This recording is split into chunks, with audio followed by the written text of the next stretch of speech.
Welcome, deep divers. Today, we're embarking on a journey that's going to make you rethink what it means to be smart. Mm.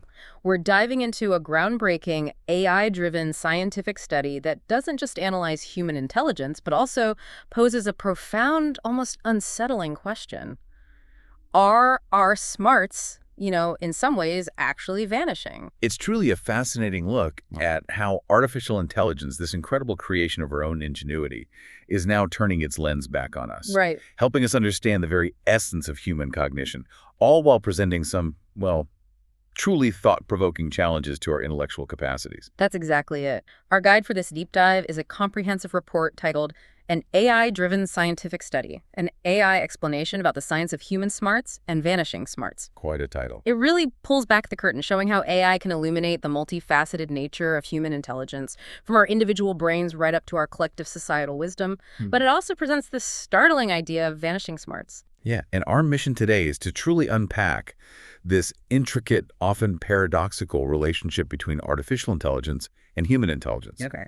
We'll explore the incredible ways AI can augment us, but also dig into this idea of vanishing smarts and, maybe most importantly, what steps we can take. Right. Our goal, as always, is to give you a shortcut to being well-informed on this pivotal topic, helping you grasp the key insights you'll need to navigate this changing landscape. So to really grasp this profound shift, we first need to get a handle on what AI actually is and, how dramatically it's evolved. Wouldn't you agree? Absolutely. When we talk about artificial intelligence, we're essentially talking about machines learning to emulate human cognitive processes. Things like problem solving, learning. Creativity, even acting autonomously. Mhm. And what's truly revolutionary is the jump we've made, especially generative AI and now AI agents. Tell us about that. Well, think of generative AI operating on foundation models. The most famous examples being large language models, or LLMs, for text. Right. These aren't just programmed to respond. They're trained on colossal amounts of internet data, literally petabytes, Wow. and can autonomously generate content, whether it's an article, an image, or even code based on just a simple prompt. And they get better over time. Yeah, exactly. They're then refined, often using reinforcement learning with human feedback, RLHF, where human input essentially teaches the model to be more accurate and helpful. Okay, so that's generative AI, but you mentioned AI agents. Right, and AI agents take that a giant step further. Beyond just generating, these are autonomous programs. Autonomous? Yes, they can perform complex tasks and achieve goals without direct human oversight. Mhm. They figure out their own workflows, they leverage various tools, and they adapt. It's truly goal-driven behavior and, frankly, impressive adaptability. That progression from automating simple tasks to generating complex content and now to autonomous agents designing their own solutions, that really forces us to question our traditional definitions, doesn't it? It really does. Our definitions of higher-order human cognitive functions. Yeah. I mean, if AI can now autonomously create and pursue objectives, how does that make us reevaluate what smarts truly means for humans? That's the million-dollar question, isn't it? Mhm. Are we defining intelligence too narrowly, maybe? Or does this redefine what we thought was uniquely ours? It's a powerful question. And if AI is becoming so capable, what then makes human intelligence truly unique, truly ours? The report makes it clear human intelligence isn't static. It's a complex, dynamic system. Exactly. Unlike anything we've built, our biological foundations are fundamental here. Okay, like what specifically? We're talking about the sheer size of our brains, especially the cortex and prefrontal cortex, which are crucial for higher-level thought. And then there's encephalization. Encephalization. Yeah, it's basically how big our brain is relative to our body size. Mhm. Humans have this uniquely oversized brain for our body mass, which is a critical factor in our cognitive edge. Interesting. Plus, our intelligence is polygenic. It's not from one single smart gene, but like a symphony, influenced by many interacting genes. But genetics are only part of the story, aren't they? The environment plays a huge, profound role. No, absolutely. The study highlights how a child with, say, the genetic potential for high intelligence might never reach it if they grow up facing malnutrition or a severe lack of educational opportunities. That makes sense. And there are longitudinal studies showing that negative early life experiences, like attending segregated schools decades ago, can contribute to significant cognitive decline later in life. It's really sobering thought. Yeah, it is. So how does this connect to our evolution? Well, if we connect this to the bigger picture, human intelligence also evolved as an adaptation to what the report calls a cognitive niche. Basically, a lifestyle driven by using a lot of knowledge and depending on each other socially. Okay, a cognitive niche. This led to our advanced reasoning, our sophisticated tool use, and our incredibly complex social behaviors. And uniquely human, we possess theory of mind. Theory of mind, understanding what others are thinking. Precisely. The ability to understand and predict others' mental states, which is absolutely crucial for cooperation. So that's a key difference from AI. A huge one. Unlike AI, human cognition is intrinsically tied to our biological and sociocultural evolutionary history. This allows for adaptive learning within unpredictable, real-world contexts. Including all the messy stuff like emotions. Exactly, including processing emotional nuances and subjective experiences. Genuine human smarts are just intertwined with our lived experience, our emotions, and our social fabric. AI doesn't feel things. So if that's the nature of human intelligence, it really makes you wonder how these incredibly sophisticated AI systems can then turn that lens back on us. What insights are they actually giving us about human cognition itself? Well, this deep dive highlights AI's analytical power to peer into the past and present of human cognition. The report mentions AI's ability to process vast historical data sets, which sounds incredible. How does that work? It is pretty incredible. What's particularly striking is how AI can model past cognitive patterns, for example, by analyzing ancient medical texts. Like Greek and Roman texts. Yes, AI can reveal something intriguing. Severe memory loss, much like modern dementia, was apparently rarely mentioned back then. Really? So what does the report suggest? The report links its modern prevalence, at least in part, to environmental factors like pollution and even lead poisoning. It suggests a historical baseline for cognitive health that might have shifted. Fascinating. And what about understanding our minds right now? Well, for understanding our present-day minds, AI is now capable of simulating current human behavior. The report introduces models like Centaur from Helmholtz, Munich. Centaur. Yes, and it's trained on over 10 million psychological decisions. 10 million? That's an astonishing amount of data. It truly is. Centaur effectively functions as a virtual laboratory for analyzing cognitive processes and decision-making strategies, even in complex conditions like depression or anxiety. So it can predict what people will do. It can predict decisions in both familiar and completely novel situations, and even forecast individual reaction times with remarkable precision. That's mind-boggling, actually. If AI can predict our choices, even our reaction times, with that kind of precision, It makes you pause, right? it really makes you pause and think about what free will even means anymore, doesn't it? Yeah. The report thoughtfully raises this as a point of contemplation, emphasizing the importance of making these types of models open source for transparency and, data sovereignty. Good point. Open source is key there. Indeed, it challenges deep-seated philosophical ideas. And beyond behavior, AI's role in neuroscience is equally profound. How so? Large language models, for instance, are being adapted to fields like neuroscientific discovery. Models like BrainBench and BrainGPT can process vast amounts of scientific literature. So they read scientific papers. Basically, yes, to identify complex patterns and even generate novel hypotheses, achieving high accuracy in predicting experimental outcomes. And I read something about building a digital twin of the brain. Is that real? We're even talking about that. These ambitious projects aim to create computational replicas of the human brain using artificial neural networks. How do they even do that? The methodology involves comparing these AI models to actual human behavior and brain activity, then fine-tuning the AI until it can mimic human responses with incredible accuracy. Okay, but what's the point? What can you do with that? Well, the therapeutic implications are potentially groundbreaking. The report details how AI models have already demonstrated the ability to generate sentences. Sentences you read. Just reading sentences. Yes, they can non-invasively activate or suppress neural activity in a reader's brain. Whoa. Okay, that's huge. It holds immense promise for treating neurological conditions like depression and dyslexia, and could revolutionize neurology imaging for conditions like Alzheimer's and Parkinson's.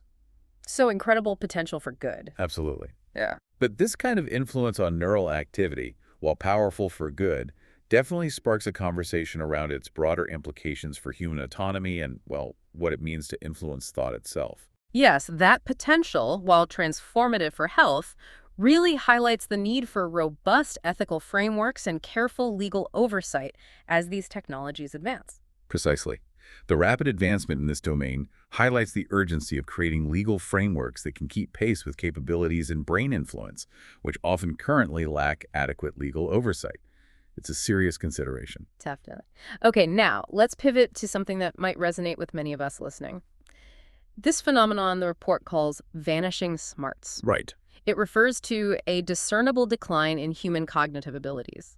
Things like critical thinking, memory, attention, decision-making, and even collective wisdom across all demographics. Does that sound right? That's the core idea. And a primary mechanism for this decline is what's termed cognitive offloading. Cognitive offloading, like giving tasks to our phones. Essentially, yes. It's where we delegate mental tasks to external aids. We've seen it with the Google effect, where search engines changed how we retain information. I definitely don't remember phone numbers anymore. Exactly. But AI amplifies this, allowing users to bypass the deep thinking traditionally required for problem solving.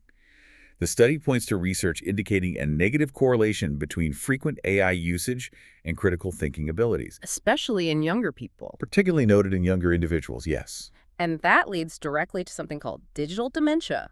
That sounds alarming. It does. This describes cognitive impairments, memory loss, attention deficit, impaired decision-making, directly linked to excessive digital technology use. How does that work? Overdependence on devices truly reduces long-term memory retention, and that constant barrage of information simply overloads the brain.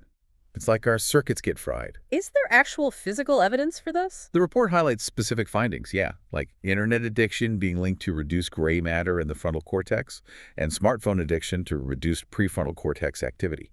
So yes, a physical impact on our brains. Wow, okay. And this is further exacerbated by just sheer information overload. Too much coming at us all the time. Exactly. The volume of information now surpasses our capacity to effectively process it.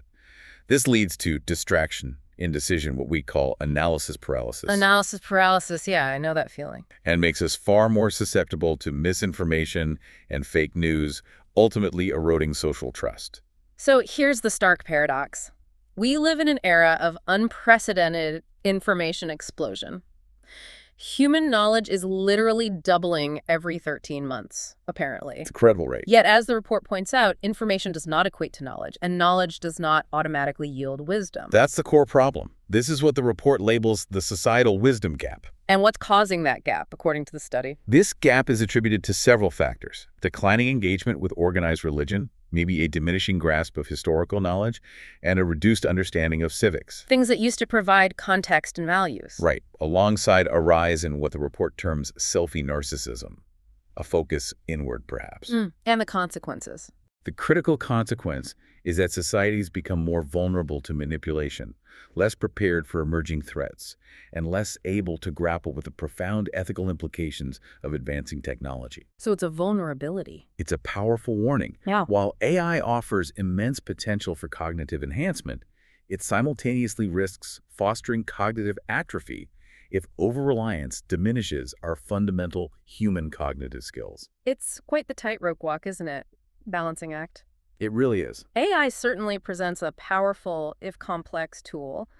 Let's maybe delve into its benefits and risks across some key sectors, starting with the transformative benefits in healthcare. Absolutely. There are huge upsides. AI-powered imaging, for instance, has substantially reduced diagnostic errors in radiology. Catching things earlier. Yes, aiding significantly in early cancer detection.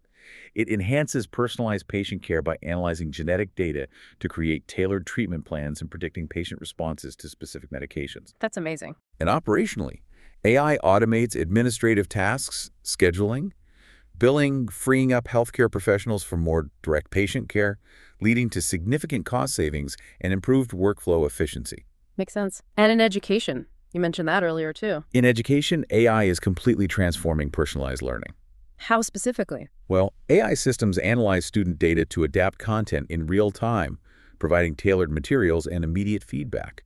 So it adjusts to the student's pace. Exactly. This helps educators automate tasks like grading and plagiarism detection, freeing them to focus on direct teaching and mentorship. More time for the human touch. Hopefully. AI also dramatically increases accessibility through assistive technologies and provides 247 learning support, which can be invaluable for many students. Okay. And what about in government services? There, too, AI is driving impressive operational efficiencies. Right. Well, AI-driven automation optimizes workflows and manages service delivery, leading to substantial cost savings. Think AI-powered fraud detection that can save billions annually. Billions. Wow. It enables entirely new public services, like self-driving shuttles in some cities, and significantly enhances data-driven decision-making for policy and security. And the economy overall. Big impact potential.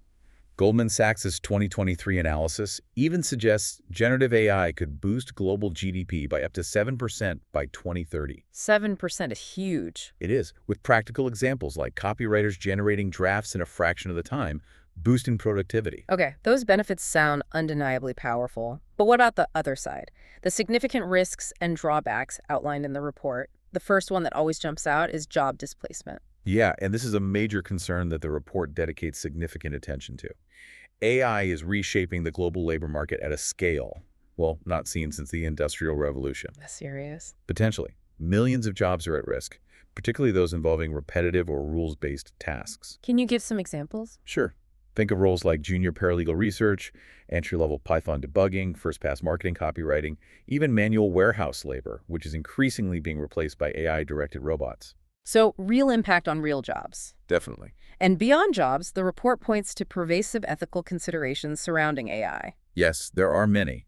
There's the potential for bias and fairness issues. How does that happen? AI can inherit and amplify societal prejudices from its training data. If the data is biased, the AI learns the bias. This leads to discriminatory outcomes in areas like hiring, lending, law enforcement, even education. That's really problematic. Very. Then there are serious concerns around privacy and security, given AI's access to vast amounts of sensitive data.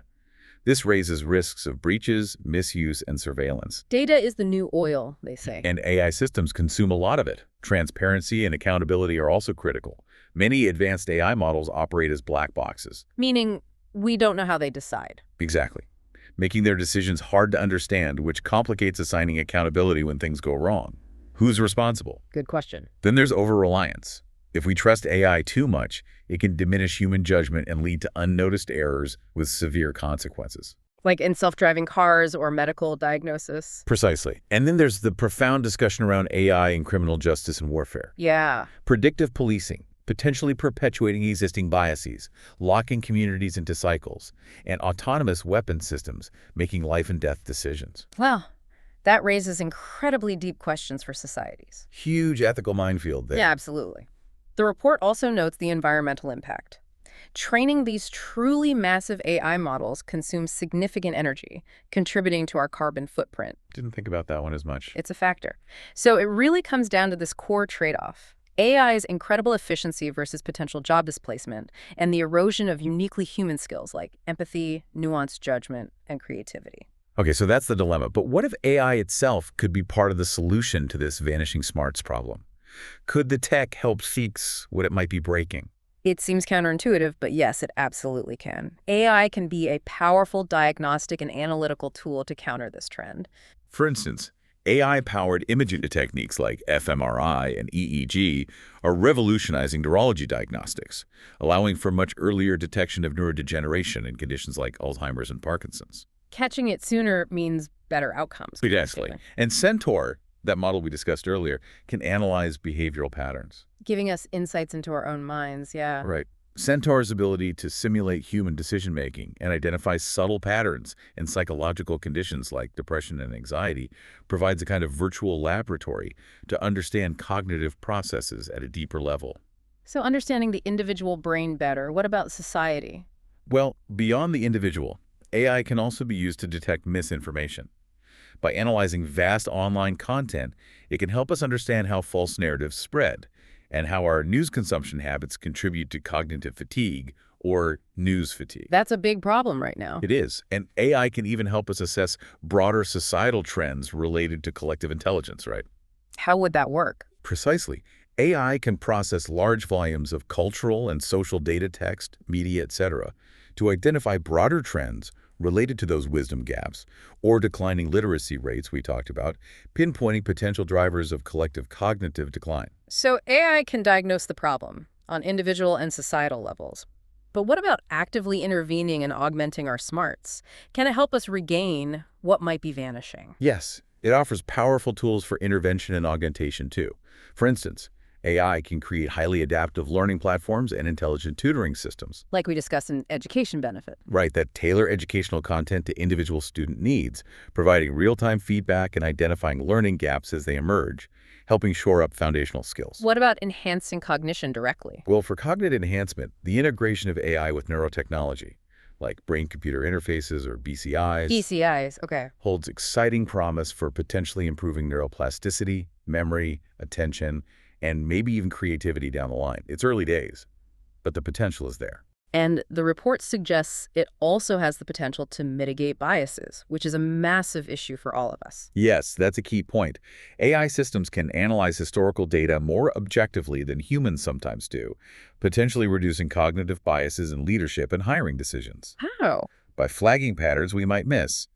They can also expose biases in their own training data sets, prompting human developers to implement mitigation strategies. It forces a kind of self-reflection on our data.